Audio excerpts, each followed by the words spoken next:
చిన్న కథ.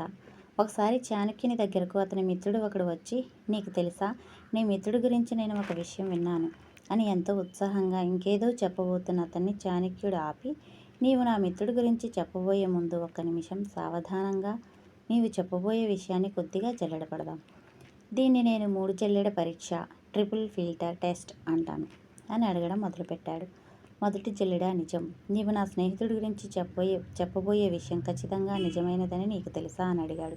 అందుకు ఆ స్నేహితుడు, లేదు, ఎవరో అంటుండగా విన్నాను అని అన్నాడు. అంటే నీవు చెప్పబోయే విషయం నిజమైనదే అని నీకు తెలియదన్నమాట అని చాణక్యుడు అన్నాడు. సరే, రెండో జల్లెడ. మంచి.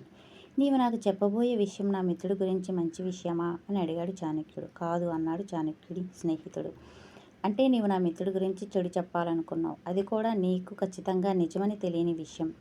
ఇంకా మూడో జల్లెడకు వెళదాం అన్నాడు చాణక్యుడు. మూడో జల్లెడ ఉపయోగం. నీవు నా మిత్రుడి గురించి చెప్పబోయే విషయం నాకు ఉపయోగమైనదా అని చాణక్యుడు అడిగాడు. లేదు అన్నాడు మిత్రుడు.